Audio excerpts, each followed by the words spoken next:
Assalamualaikum warahmatullahi wabarakatuh. Kami dari kelompok 12, saya atas nama Nazaruddin dan saudari Gisda ingin menyampaikan makalah kami yang berjudul tentang pendidikan akhlak dalam perspektif falsafah pendidikan Islam. Baik, saya akan menyampaikan materi yang pertama, yakni yang berjudul tentang pengertian pendidikan akhlak dan pendidikan Islam. Pendidikan akhlak adalah perpaduan antara pengertian pendidikan dan akhlak. Jadi, yang dimaksud dengan pendidikan akhlak adalah bimbingan, asuhan, dan pertolongan dari orang dewasa untuk membawa anak didik ke tempat kedewasaan yang mampu membiasakan diri dengan sifat-sifat terpuji dan menghindari sifat tercela. Seseorang yang telah siap mengarungi lautan kehidupan, ia tumbuh dan berkembang dengan berpijak kepada landasan iman kepada Allah dan terdidik selalu kuat dalam menerima setiap keadaan. Pendidikan akhlak dalam konsep Islam berarti usaha-usaha secara sistematis dan pragmatis dalam membantu anak didik agar mereka hidup sesuai ajaran Islam. Secara kebahasaan, pendidikan akhlak mempengaruhi manusia untuk menjadi pribadi yang berkualitas, baik dan menyandang derajat mulia. Pendidikan Islam merupakan sebuah usaha untuk menjadikan anak keturunan dapat mewarisi ilmu pengetahuan atau berwawasan Islam. Setiap usaha dan tindakan yang disengaja untuk mencapai tujuan harus mempunyai sebuah landasan atau dasar tempat berpijak yang baik dan kuat. Dan selanjutnya adalah materi kedua tentang dasar-dasar dan tujuan pendidikan akhlak mulia dengan pendidikan Islam, dalam pendidikan Islam. Yang pertama yaitu dasar-dasar pendidikan akhlak mulia. Islam merupakan agama yang sempurna, sehingga setiap ajaran yang ada dalam Islam memiliki dasar pemikiran. Begitu pula dengan pendidikan akhlak. Agama Islam memberikan petunjuk kepada jalan kebenaran, mengarahkan kepada pencapaian kebahagiaan dunia dan akhirat. Ayat yang menyebutkan pentingnya akhlak terdapat dalam surah Al-Imran ayat 104, yang artinya, dan hendaklah ada di antara kamu segolongan umat yang menyeru kepada kebaikan, menyuruh kepada yang ma'ruf, mencegah dari yang mungkar. Merekalah orang-orang yang beruntung. Seterusnya yaitu tujuan pendidikan akhlak mulia, yakni pembentukan akhlak dan budi pekerti yang sanggup menghasilkan orang-orang yang bermoral. Bukan hanya sekedar memenuhi otak murid-murid, tetapi tujuannya ialah mendidik anak dengan memperhatikan segi-segi kesehatan, baik fisik dan mental, dan praktik mempersiapkan anak-anak menjadi anggota masyarakat. Ada beberapa pendapat tentang tujuan pendidikan akhlak. Yang pertama yaitu pendapat dari Omar Muhammad Al-Taumi Al-Syaibani, yang artinya yang disebutkan dikatakan oleh beliau menciptakan kebahagiaan dua kampung atau dunia dan akhirat, kesempurnaan jiwa bagi individu, dan menciptakan kebahagiaan, kemajuan, kekuatan, dan keteguhan bagi masyarakat. Dan pendapat yang kedua dikemukakan oleh M. Atiyah Al-Abrashi.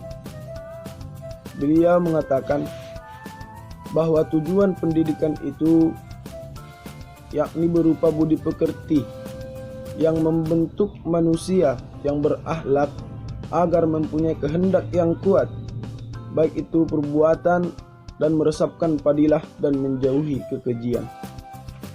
Dan yang terakhir itu menurut pendapat Mahmud Yunus.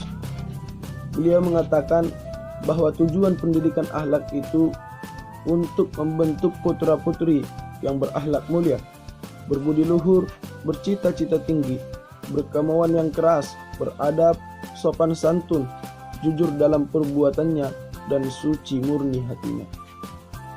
Tujuan di atas selaras dengan tujuan pendidikan nasional yang tercantum dalam Undang-Undang Sistem Pendidikan Nasional Nomor 20 Tahun 2003 Bab 2 Pasal 3 yang dinyatakan bahwa pendidikan nasional berfungsi mengembangkan kemampuan dan membentuk watak serta peradaban bangsa yang bermartabat dalam rangka mencerdaskan kehidupan bangsa, bertujuan untuk berkembangnya potensi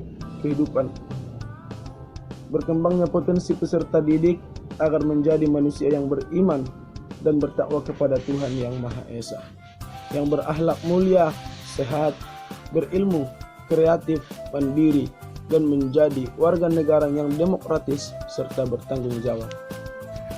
Mungkin sekian yang dapat saya sampaikan. Seterusnya akan dilanjutkan oleh saudari kita Rizda dengan materi berikutnya. Kepada saudari Rizda kami persilahkan.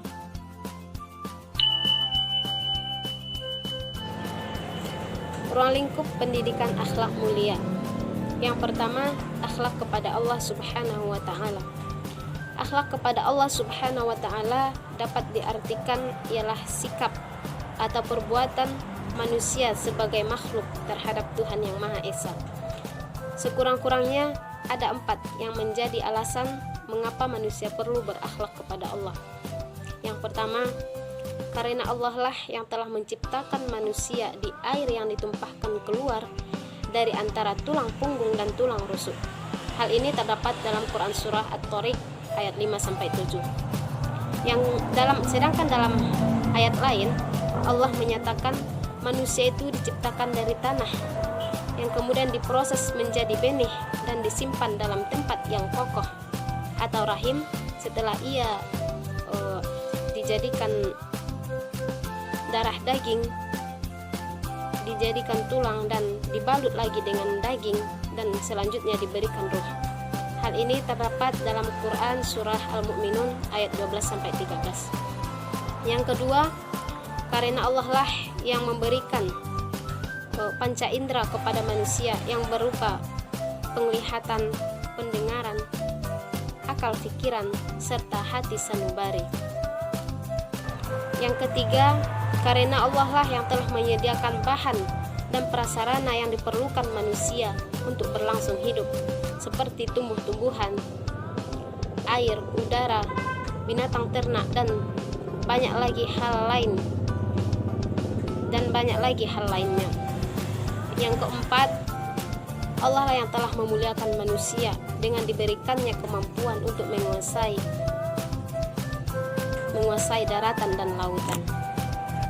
Yang kedua, akhlak kepada makhluk meliputi akhlak kepada manusia, kepada diri sendiri, akhlak kepada Rasulullah, akhlak kepada kedua orang tua, akhlak kepada keluarga dan karib kerabat, akhlak kepada masyarakat, akhlak kepada tetangga, serta akhlak kepada yang bukan manusia ataupun bukan makhluk hidup.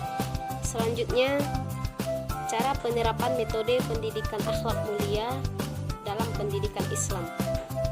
Yang pertama, ada metode teladan atau uswatun hasanah. Yang kedua, ada metode pembiasaan. Dan yang ketiga, ada metode nasihat atau ceramah. Baiklah, adapun kesimpulan dari makalah kami ialah pendidikan akhlak itu ialah bimbingan, asuhan, dan pertolongan orang dewasa untuk membawa anak didik ke tingkat kedewasaan yang mampu membiasakan diri dengan sifat-sifat yang baik atau sifat yang terpuji dan menghindari dari sifat-sifat yang tercela. Dasar pendidikan akhlak mulia itu bersumber pada Al-Quran dan Sunnah Rasul. Itulah sebagai dasar utama dalam pendidikan Islam. Dalam pendidikan akhlak mulia terdapat ruang lingkup akhlak kepada Allah, manusia, dan lingkungan. Penerapan metode pendidikan akhlak mulia dalam pendidikan Islam itu ialah dengan keteladanan, nasihat atau ceramah, serta pembiasaan. Mungkin presentasi makalah dari kelompok 12 cukup sekian. Terima kasih atas perhatiannya. Akhirul kalam. Ilal liqa ma'as salamah. Wassalamualaikum warahmatullahi wabarakatuh.